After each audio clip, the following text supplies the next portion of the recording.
Welcome to the Gilded Age and Progressive Era, a podcast about the United States and the world in the late 19th and early 20th centuries. I'm your host, Michael Patrick Cullinane. Welcome back. In several interviews I've had, I heard the name Delmonico's mentioned. This is the swanky New York City restaurant for the rich and famous. There, Gilded Age plutocrats dined on lobster Newburg, which was a decadent entree made from lobster, naturally, and a sauce of butter, cognac, cream, and eggs. Delmonico's also had a steak and potatoes dish that was another favorite. It was diced potatoes doused in cream and Gruyere cheese and breadcrumbs, and the house-cut steak is seared in an herby butter sauce. Rich describes both the taste and the clientele, but it's only a small impression of Gilded Age foodways. A few months ago, I put out a call on the one-year anniversary for a historian of food to come and join me for a chat. And I had to thank Chris Nichols and Julia Irwin for suggesting the very same person, Dr. Helen Zoe Veit. I read Helen's book, Modern Food, Moral Food, years ago and was awed by her ability to show how food was political and diplomatic. It was a product of nature and a product of industry, and it was a force for social and cultural change. Helen has done so much since that first book. She directs the What America Ate project, which is a digital archive of Great Depression foodways, which we'll speak a little bit about in today's discussion. She's also the editor of the America Food and History book series with Michigan State University Press. And some of those books include sectional histories about food in the Civil War era and a book about the Gilded Age foodways. Now, Helen is working on a book about picky eaters, and we'll talk a little bit about the surprising revelations she has made about children and food from 100 years ago to today. So without further ado, welcome to the show, Helen. Thanks so much, Mike. Yeah, I'm delighted you're here. So one of the things that I was talking about in the anniversary episode is that we haven't talked about food on the show yet. And I'm delighted to have the foremost historian of food in the Gilded Age and Progressive Era. So the first question has got to be, what, if anything, is distinctive about the food of the Gilded Age and Progressive Era? Gosh, well, one thing that is, I think, interesting to everybody, whether they're a historian or not, is that so many things about food start to become recognizably modern in this era. If you look at what Americans were eating, even a generation earlier in, let's say, the mid-19th century, even the late 19th century, so many things look so different. People were eating fish and beans for breakfast, and they were preserving their food at home, and there weren't really refrigerators in most households. And I could go on and on with the differences between the 19th century, especially the mid-19th century, and now.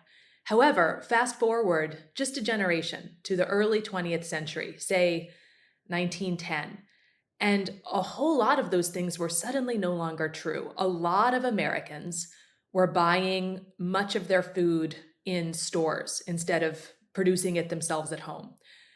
There were many more canned goods and boxed foods available.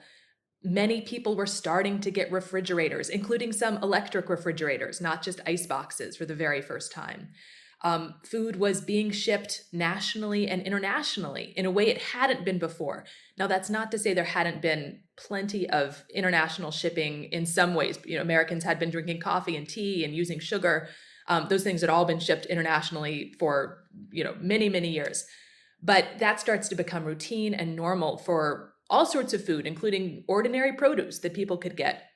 So to me, one of the most fascinating things about the era is this transition to modernity and ways that things weren't yet recognizably modern to us. So it's this fascinating mix, both for a historian to dig into, but I think for ordinary people to explore. And it in some ways can make things that we think of as normal seem strange to ourselves, because there's these strange these strange moments where you say, wait, why did they do it like that? And the flip side of that question always is, why do we do it as we do? What's our own context? So it's fabulous for engaging the wider public. It's great to teach about. I love the topic.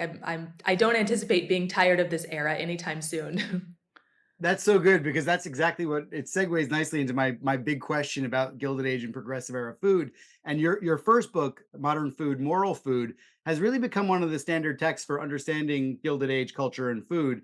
and it's almost 10 years old now, I think, in and around It there. is. Yep. Yep. And we've seen so much attention paid to food, and not just in the Gilded Age and Progressive Era, but more generally. And I'm constantly harping on about how much the Gilded Age and Progressive Era changed the world as we know it. And I'd like Yep. you to back me up that the food revolution, it happens in the 1890s to 1910s, maybe a little bit later, right? I mean, food security, nutritional science, all that's happening now. Yes, absolutely. I mean, I think when historians study an era, it's awfully tempting to apply the word revolution to their own topic because we see those changes. But with food, I don't think it's an overstatement to say that there really were revolutionary changes happening. If you just think about nutrition science alone and how much it revolutionized what Americans thought about what they were eating and how it worked with their bodies, it's really profound. I mean, people didn't have even a really basic understanding of food energy up until the turn of the 20th century. It seems absolutely intuitive to us today because we have all grown up, hearing probably from a pretty young age about food giving us energy and calories, and some foods having more calories than other or more energy. People didn't have that, what seems to us like this very basic concept, until calories were first able to be applied to food energy in the 1890s, really, really, really late. And that changed, immediately how people started to think about food. Now, one interesting thing is that when we today hear about calories, we generally think of that in a negative sense. If you're watching, what you eat, most people are trying to eat fewer calories. If you're living in a situation of abundance, as middle class Americans certainly are in most cases, not all Americans. However, back 120 years ago, many people immediately thought about calories in a positive light. They wanted to get as most calories as they could for their money. And so early calorie charts and early advice about calories are kind of fascinatingly jarring because experts were advising people how to get the most calories they could, in ways that sometimes could be kind of funny. They advised poor people, for example, to buy chocolate. Some experts did because chocolate was so high in calories. And that seemed like, a relatively good use of their money. And they advised poor people never to spend their money, never to waste their money on fruits and vegetables, which had so few calories. Now that mentality, this calorie mentality around the very early 1900s, quickly butted up against another part of the nutrition revolution, which was the discovery of vitamins. That too is something that we can think of as commonsensical, that fruits and vegetables are good for us. People did not have that notion in the 19th century. Now, many people, children included, loved vegetables. They yearned for vegetables when they were out of season. They ate them enthusiastically when they could, but they did it mainly for pleasure, as part of a diverse diet, which they, prioritized for aesthetic reasons, because that was enjoyable. Only when calories were discovered, which is around 1910, for the first time could people say, oh, there are nutritional reasons why fruits and vegetables are not only potentially delicious, but really, really important. And of course, I should say people knew about scurvy earlier. There were these kind of anomalies where scientists had theorized there might be some invisible trace elements in fruits and vegetables, but that was not held up by rigorous evidence until the discovery of vitamins. And in fact, when people first started using microscopes and putting, small slides of, produce under the microscope, that only seemed to confirm how nutritionally vacuous they were, because all they saw was starch and water up until the discovery of vitamins. So that was huge, that all of a sudden by 1915, people, this new generation can say, you should eat for fuel. The food you are eating gives you energy, and certain things give you more energy than others. And certain foods are nutritionally more important than others. Of course, all of the, I don't want to oversimplify. Of course, people had thought some things were important for your body before, especially meat. Meat had seemed preeminently important to many Americans. But this was a whole new, very granular level of talking about individual foods. And that was a revolutionary change. I'm sorry, I have to bring you back to the children ate vegetables because they were delicious. Oh, Wh yes. when I know your next book is gonna be about picky eating. Mhm. When does that change happen where vegetables become completely antithetical to the life of a child? Yeah, so one of my chapters in my book, which I'm writing about the history of children's picky eating, is called, or there, it's the tentative title is, children's most notorious enemy, and it's in the 1950s that this becomes this watershed kind of commonsensical. It starts to seem commonsensible that children don't like vegetables, can't like vegetables. Absolutely not true 100 years earlier. I mean, absolutely not true. I've actually just spent the last month or so reading dozens and dozens of memoirs of 19th century childhoods, and children's just ecstatic delight in a huge variety of vegetables is really, really interesting to read as a 21st century person. So it's pretty interesting, this change. One of many changes. Well, I'm thinking as a 21st century dad, it's very interesting. I mean, is there any way I can bring my kids to eat zucchini? And I mean, actually, they quite like broccoli, but it does seem that it's accepted that vegetables are not really a part of their diet. The other revolution, I guess, I think that you talk about in your first book, Modern Food, Moral Food, is that food choices are moral choices, which is a great line. How does food intersect with social questions? Ooh, that's a big one. So, in all sorts of ways, I'll just a quick digression, although I'll get back to how it relates to your question.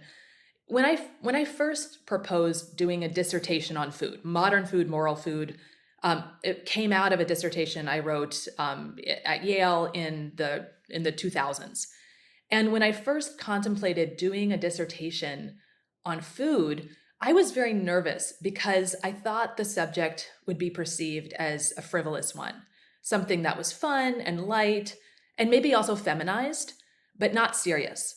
And so, actually, when I first was crafting a dissertation topic, I purposefully looked at food in the World War I era. And I concentrated, among other things, on America's first foreign aid program, which had been during World War I, because I thought that gave me some ballast, the kind of legitimacy and seriousness. This is real history. I've since just become, in the course of writing the dissertation and then later the book, the subject itself gives one confidence in the utter seriousness of food all on its own. Of course, it's fun, it's interesting, it's relatable, but without food, we die. And you don't have to scratch the surface of any society very deep to find that human reality. One of the ways that was expressed in the society and culture of the American Gilded Age was in poverty. Many Americans were poor. Poor Americans were spending 50% or more of their incomes on food in this era. And many people were struggling with not getting enough. Now, America at the very same time was probably the most abundant nation, certainly the most abundant modern nation on earth. So that, we were in no way abnormal in this. If anything, there was more general abundance in America, and this was an age, obviously, of immense immigration, in part from people escaping hunger elsewhere. Nevertheless, hunger was a major problem for Americans getting enough food. And when I mentioned earlier those experts blithely recommending that poor people spend their money on chocolate, these changes, this modernization of food had an obvious dark side in the sense that it invited rationalization. It invited people saying, well, if we now know to some degree how much energy foods contain, what nutrients they contain, we can optimize our diets. We can rationally approach them. We can eat not in the name of pleasure or of tradition or comfort, etc., but we can eat in the name of rationality and science and improving our bodies and economics. Spending as little as possible on food, something that people were sometimes particularly eager to impose on other people. And for example, some industrialists, factory owners, handed out calorie tables to their employees telling them, we do not need to raise your wages. You need to spend less money on food. Here's how. Here's, the least you can spend on food. People immediately raced to that question. What's the least you could spend on food, in an effort to some extent to encourage poor people to spend even less than they already were. Food studies of the time, there were not very many, but some, a few very valuable studies of what poor people in various regions were eating and what they were spending. And there was middle class condemnation of poor people buying, anything that wasn't perceived as being a sort of rationalized sort of choice for what sort of food they should be buying. So that's one way that food in the era had this kind of social inflection. There are a lot of others too. I mean, one thing is gender. I mean, I said earlier that, as I started to become a historian of food, I was a little wary of taking on a subject that seemed to me to be potentially feminized, just because I didn't want to be seen as doing something that wasn't serious. This is maybe my own biases, creeping in 2 decades ago.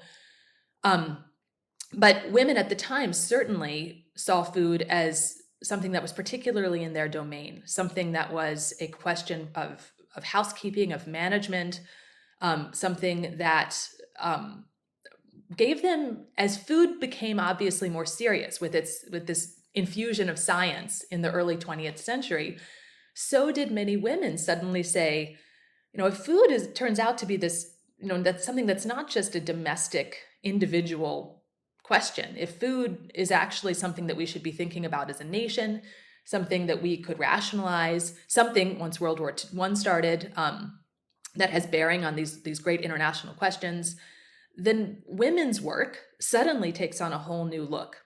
And is obviously important. And of course, the 1910s is the era of the fight for suffrage. And many women made this connection that, this is part of, municipal housekeeping. Many historians way before me have talked about this. But food was a very important pillar in this recasting of women's work as something that, in fact, had a public side and a national side, something that was political. And there's others that you talk about in your book too. I mean, I think that's what's so wonderful about your book is you're able to connect what often seems like the daily our daily bread, maybe so to speak, with big questions that are of really major importance. I was going to ask you about why World War I plays such an important part, but I think you've answered that with the suffragette question and with broadly more speaking the idea that this is serious stuff, that food and we talked recently to Scott Nelson about his book about wheat, which has recently come out, and how important wheat has been for the United States and for the world. I imagine listeners might also think about 1906, the Pure Food and Drug and the Meat Inspection Act as examples of government regulation. I mean, can you give us a little sense about how food was regulated in this period, and not just those two acts, but more broadly speaking about how governments and chemists and activists actually transformed the way we eat and made it safer and cleaner, I guess. Yeah, this is yet another part of this, revolutionary changes in food that were happening at the time, were new efforts to impose more control over what was happening with the production of food. When much of food production had taken place in the home, there had been little reason, or seemingly little reason, to try to make these big to try to impose oversight on food production, because it was so atomized. It was happening in all over the place, and I really, to an extent that can be hard for modern people to probably take in today. Things like ketchup or vinegar or sauces or butter. All of this was made at home. It was all made at home. Cheese, not all of it, but for the majority of Americans who were living on farms, there was a huge degree of home production of food. That is changing by the early 20th century. It changes quite quickly, actually. And, of course, by the 1880s, there's a lot of factory production that's starting with canned goods, with boxed goods. And immediately people start cheating. They start adulterating. It is very interesting. I'm sure also, adulteration sometimes happened at, with small producers in local places. But there's this real explosion that happens once people who are producing food no longer see or know the people who are eating it. It raises interesting questions about our comfort with doing potentially harmful things when we don't see the people, or we don't know who's on the receiving end of that. So adulteration was legitimately a problem. Adulteration could mean adding harmful things to food. It could mean adding brick dust to try to make some product red. It could mean, adding chalk to things or other inedible substances. But sometimes adulteration just meant passing something off as a superior product. For example, olive oil was subject to a ton of adulteration, with people trying to pass off inferior oils as olive oil. This still happens today to some extent. So there were legitimate concerns about adulteration and about consumers' knowledge about food in a food system that was increasingly complex and long distance. So that was, a real concern for ordinary people, something that, Harvey Wiley's Poison Squad of the early 20th century, in which he fed volunteers common additives in huge quantities to see if they got sick. This not incredibly, rigorous scientifically, but really, geared towards, media attention, which it got a huge amount of. So when the acts pass in 1906, and this is a really big deal. This is one of the major pieces of progressive era legislation, period. And it did provide more oversight of food production. It, gave some teeth to prosecuting people who are adulterating food. I think it can be, the extent of the act and its effects can be somewhat overstated. I mean, and I think sometimes in high school people are taught that this changed everything, and this, was suddenly everything was safe to eat. Adulteration certainly still happened after this point. There was, people. There wasn't, for example, labeling on our foods, for decades and decades after this. People still didn't know actually what their food contained, even when it wasn't adulterated. There wasn't labeling. There were no nutrition facts or anything like this. So, but it was a big deal. It showed the potential power of government, and it gave consumers peace of mind about something that was crucial for everybody. Yeah, and it still happens too. And Absolutely. there was a horse meat scandal in the UK and Ireland only a few years back that Yep. shocked everyone. So yeah, it's well put. The other thing you point out in your book is that how we ate in the Gilded Age is kind of like virtue signaling, and that if we ate well and we ate the right things, then that was the right, move for food security, and therefore you're acting morally. But this is also, as we know, this is the age of great excess for some people and the wealthy, really. How does their dinner pail look? And what were the most outlandish recipes of the time that, were not taking into account ideas of food security or living within your means, like really out there recipes? Hmm. Well, I mean, one interesting thing is, we talk about the Gilded Age and Progressive Era as a sort of time period, but when it comes to food, there really is a hinge in some ways with the 20th century. A lot of the changes that I focus on are changes that happen around 1900 or afterwards. So you see things happening in the Gilded Age that become unfashionable or change pretty quickly, in the sort of center of the progressive era, the 1900s, the 1910s. One of those was the way that wealthy people ate, to some extent. Gilded Age banqueting was really over the top. I have an edited book about food in the Gilded Age, and one of the chapters is about the banquets of the wealthiest Americans. And it was pretty fascinating to research it and to look into it, just because the kind of excess that Americans who could afford to do so were eating in the 1870s and 80s and 90s was so over the top that I had moments where I would look at some of these menus and I'd say, no, wait, was this actually a menu where they were choosing from the menu and just having a few of these things?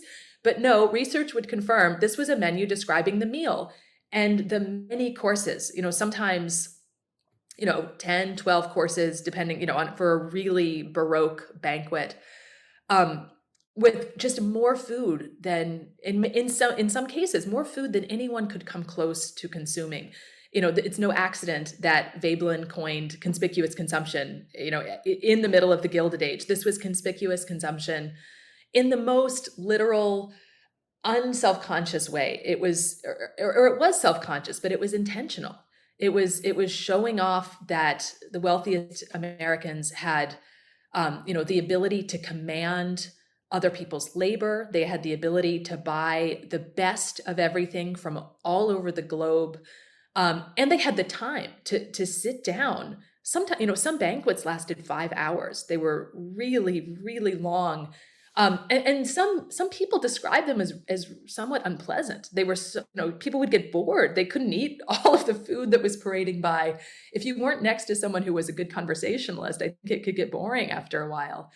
And so, some of those meals were, some of the individual recipes were just, how many different kinds of, meat can we have in a single meal? How many, kind of from songbirds to, geese, lots of different species, many more species than most Americans eat today.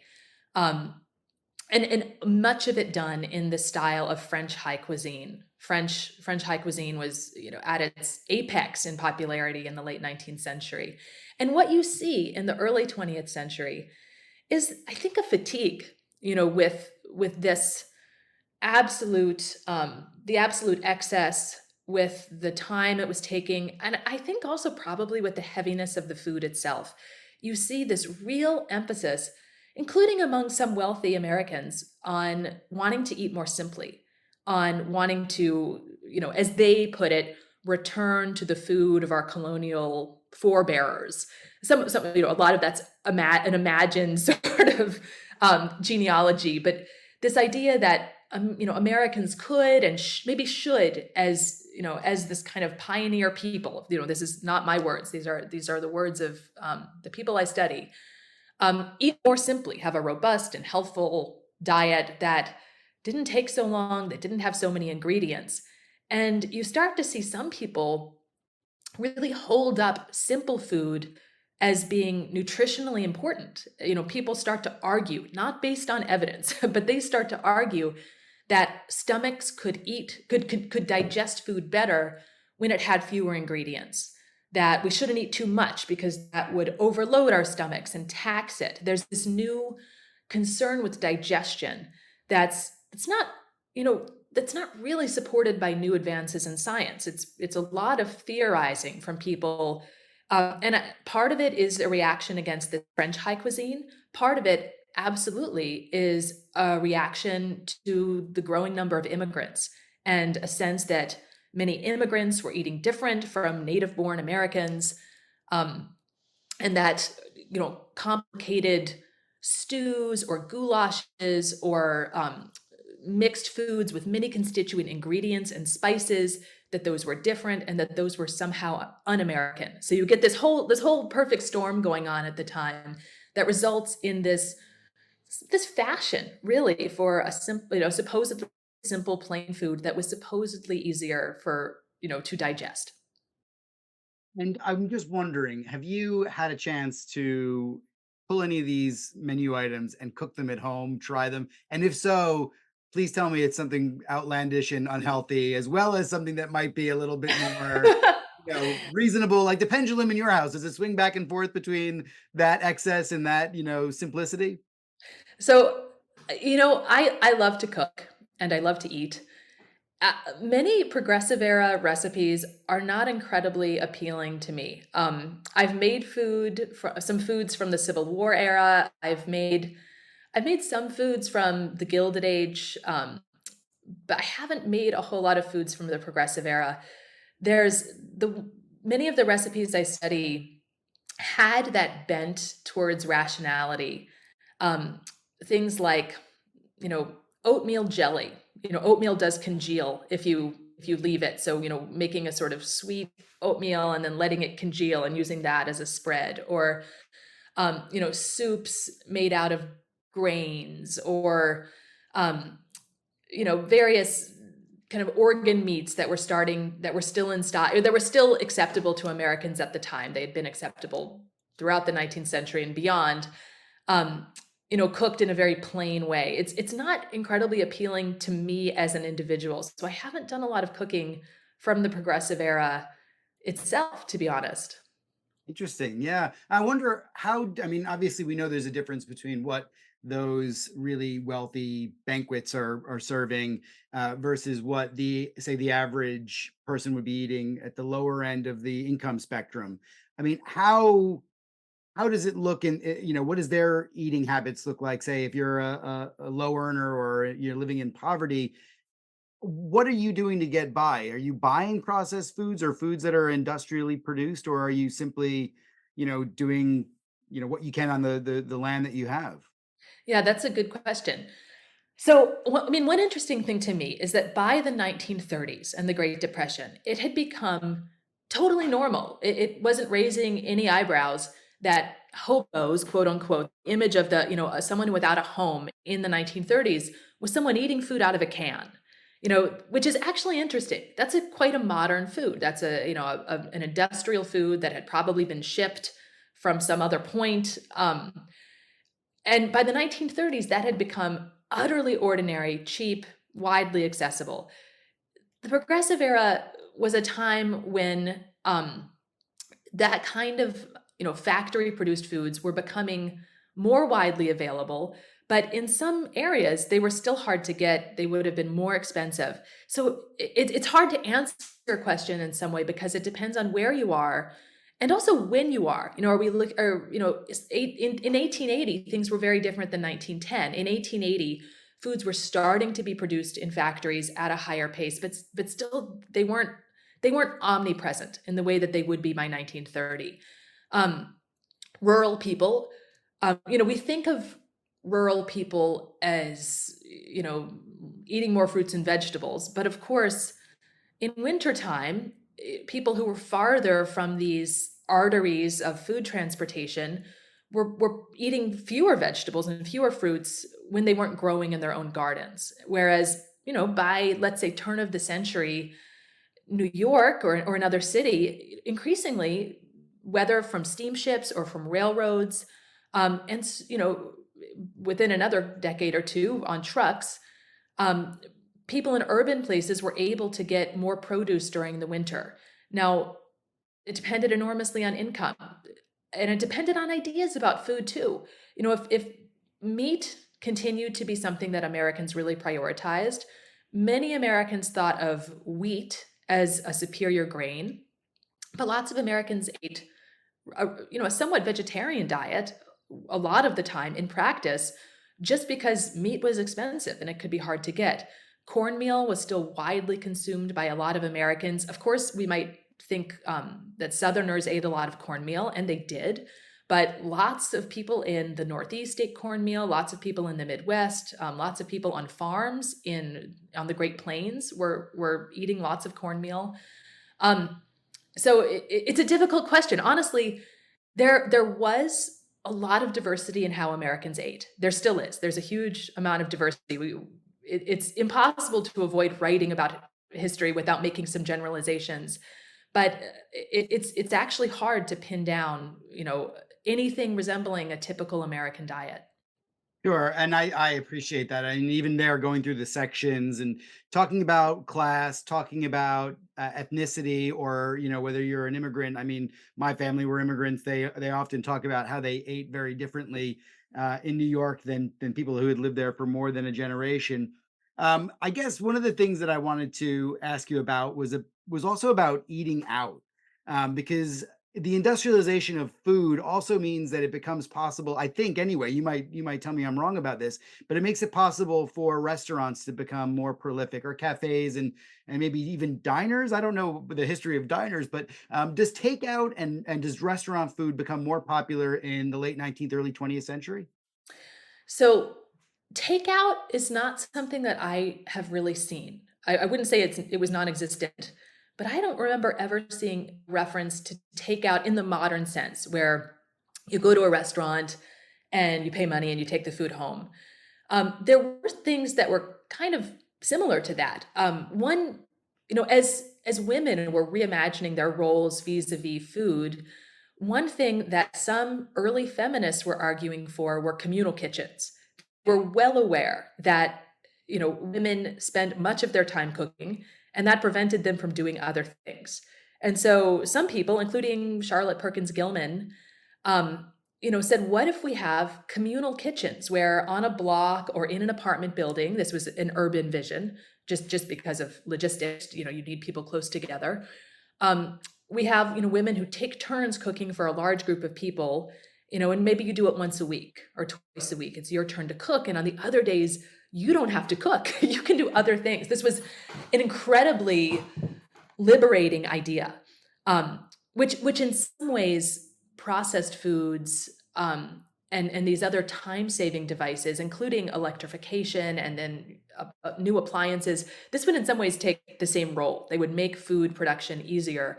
Um, because the women's movement, whether you're talking about first wave in the progressive era or much later, if there's not food, that's a major issue. And so these things that we think of as, technological changes, like, we no longer have to chop the wood to light the fire. Instead, we can use coal. We no longer have to use coal. We have an electric stove. These were watershed changes in the lives of women because it meant literally hours of people's time. And processed food was incredibly important.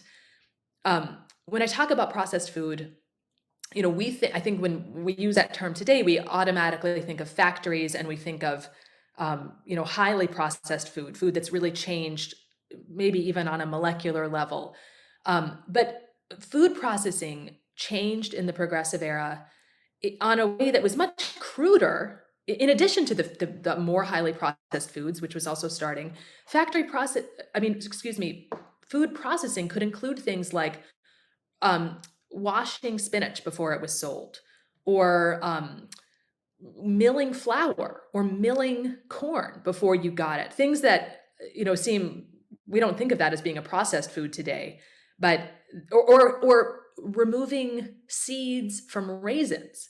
We just take it for granted that raisins don't have seeds, and that our corn is milled before we buy it as cornmeal. But that was food processing, and those were changes that happened at the same time, which all started this idea that women didn't necessarily have to spend much of their lives in food production.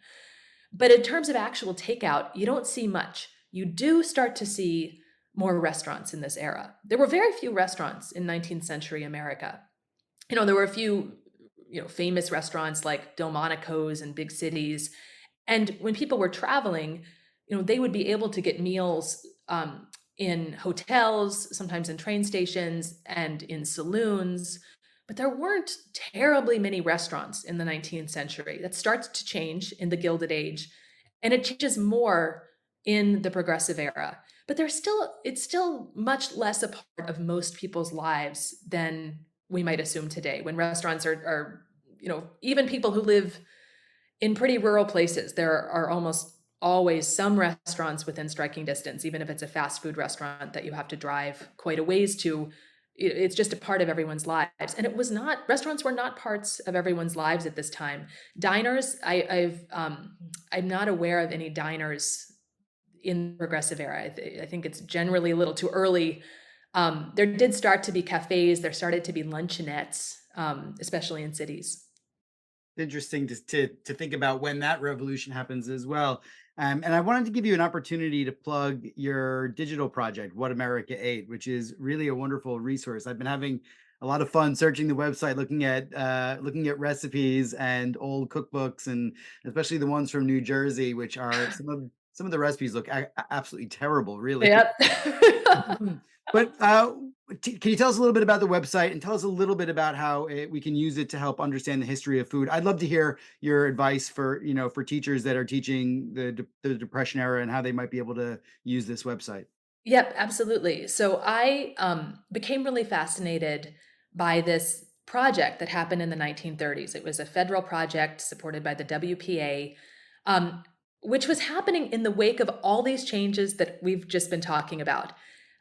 As food production was increasingly centralized and done in factories, and as a result, as Americans started eating less regionally, as people started eating more like each other, as cookbooks were published that made it possible for people to easily get cookbooks, or sorry, to easily get recipes from other regions, there started to be this homogenization that worried people, or that, maybe in a nostalgic way, but also I think in a sort of a concern for a loss of cultural diversity.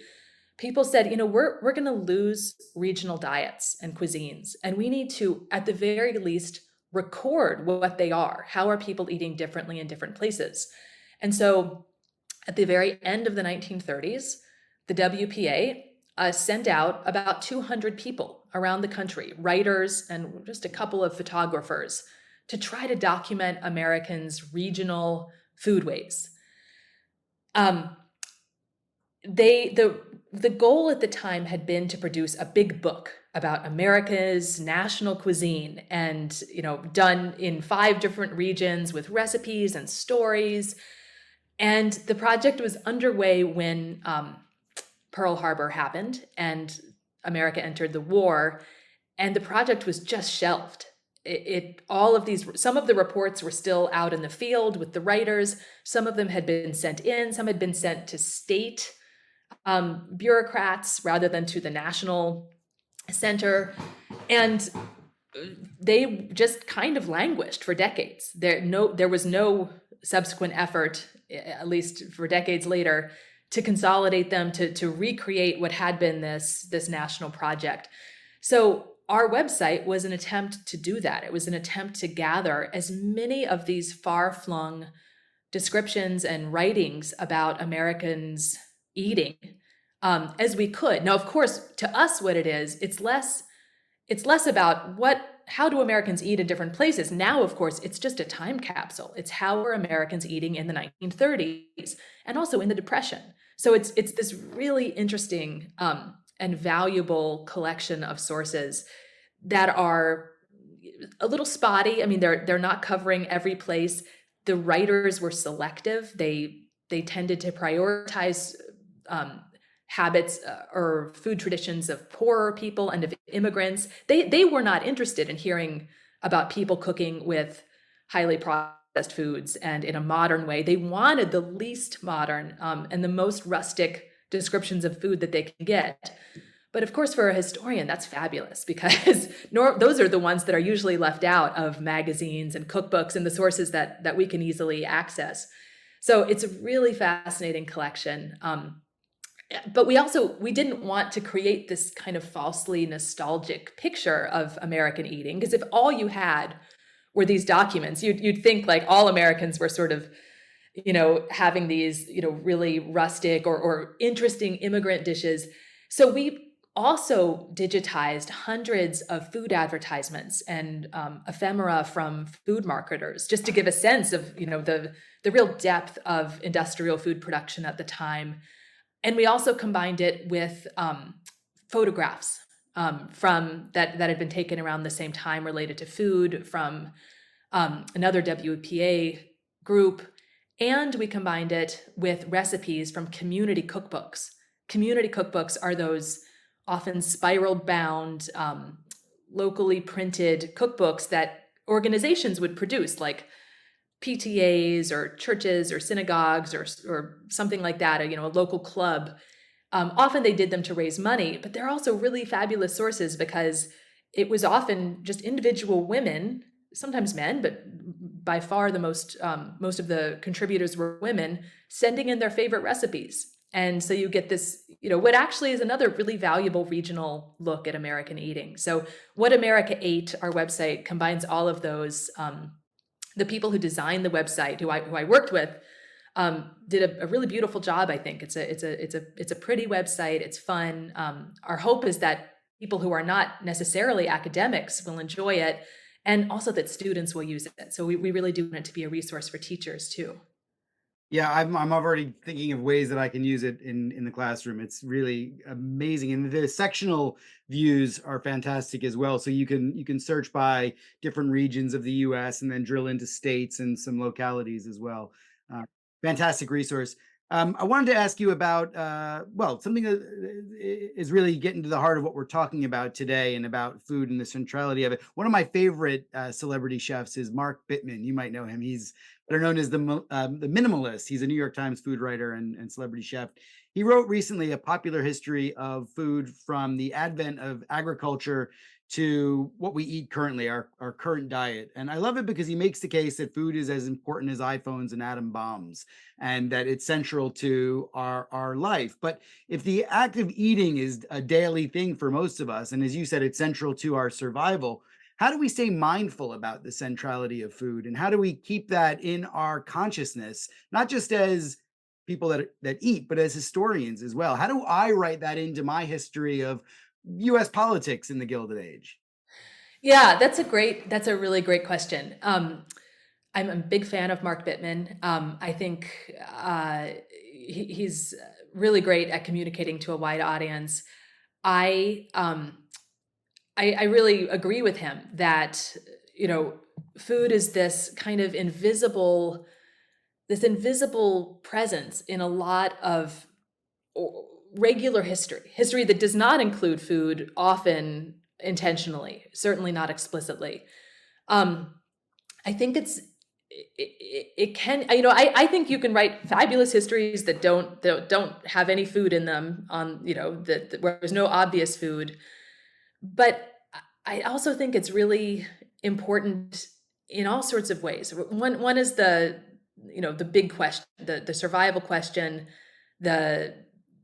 how certainly governments, no government can function without knowing that it has a reliable food supply.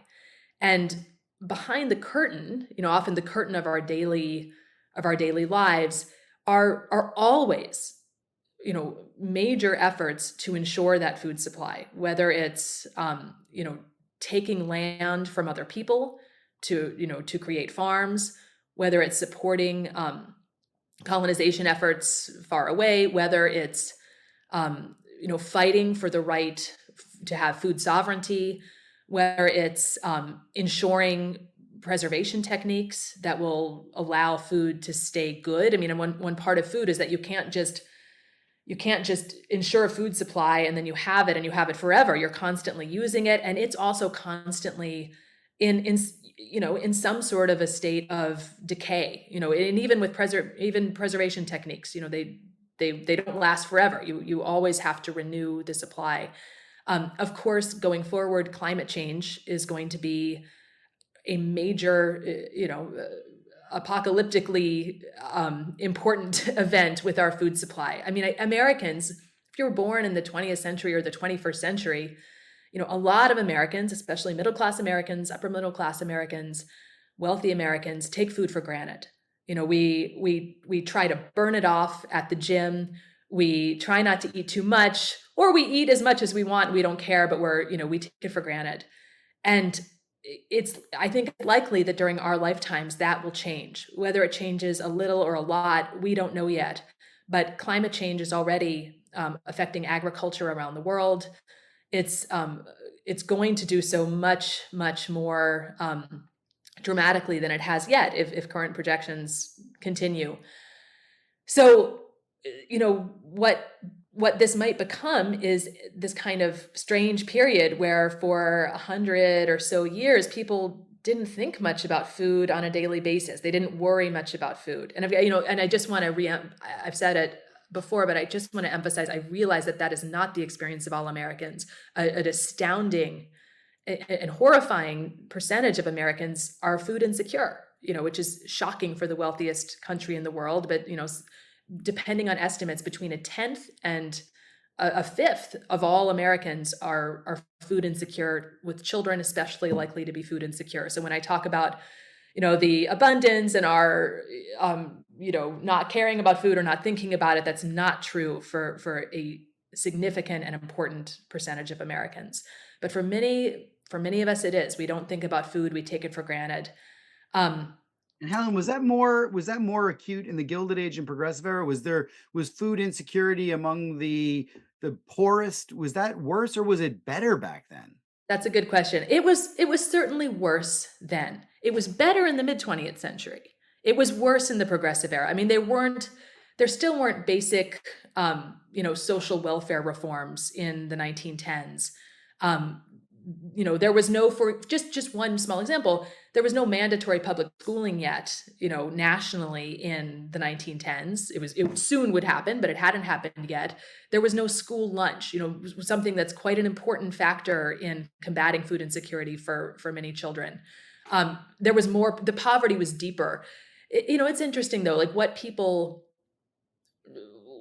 things that today people don't use because they think of them as inedible, some people were eating. They were eating more parts of animals back then. They were eating many more species. There was more knowledge, especially in rural places, about botany and what was edible. And, food is always cultural to some extent, even in cases of deprivation. So those are all factors. I mean, this is a very roundabout way to answer your question about mindfulness and incorporating food into other kinds of histories. Once you start to read about it, though, it becomes kind of inescapable. You do start to see it everywhere. And we can always ask ourselves, what were they eating? Where were they getting it from? Who was making it? We think of food as being women's work. And, I've been talking about cooking and women. Cooking was really feminized, tons of exceptions to that, but cooking was deeply feminized in the Progressive Era. But food was a lot of people's work. It wasn't just women's work. Still in the 1910s, the majority of Americans were farmers. Food was everybody's work, and many more people gardened and kept animals, even in urban places. So, I think part of it is just opening our eyes a little bit and thinking a little bit more about daily life. This is great. I want to wrap up by just saying that you also write for general and academic audiences too. You do a lot of crossover writing, and I was just wondering, maybe from both of those, they're not that different necessarily, but what surprises us most about food then and today, or what surprises you, I should say, most about food that you've studied in the past and what's going on today? I think a lot about food taboos. I'm really interested in, I was just talking about this a second ago about things that we think of as edible or not. I think I suspect, both because of climate change, and there are these conversations going on about what's edible and what's not, that things that we now think of as being inedible are going to become more normalized. Things like insects. I think that's going to be, maybe not. This is a total prediction. Who knows? Just to say, there's a huge factory that's just opened up down the road in Limerick from where I am right now, and they are harvesting. It's the first factory of its kind in Ireland. They're harvesting crickets and other sort of grubs, I think, for flour, as a flour. Absolutely. Right. Yeah, which is that's a purposeful move. Because for people who haven't grown up eating insects and who have been trained to think of them as inedible, which a group that includes myself, I should add, I'm not an enthusiastic insect eater, but it's much more it's much more possible for me to consider eating it if it's in the form of a flower. And we do eat insects all the time, whether we want to or not. I worked in a bakery, and there are insects in our grains. Obviously, some people go to greater lengths, especially if they keep kosher, to avoid that. But for most of us, that we're already eating insects, and the government knows, and it's allowed, in small quantities. But food is so, I say it's cultural. It's also so mental. It's about what we think of as being good to eat. This is, a truism of food scholarship. But and what's good to eat changes from culture to culture, and it changes from era to era. And that's what's so fascinating about, being a historian of food, is you see even in your supposedly your own culture, American culture, it's not your own culture. It's a very different culture if you go back even a few generations, in ways that seem, especially with food, just physically kind of surprising. You can really feel viscerally that cultural difference when you know that people in the past were eating things that seemed disgusting to you, and they were doing it thinking of themselves as having the same kind of national identity that you have today. That's a really interesting feeling.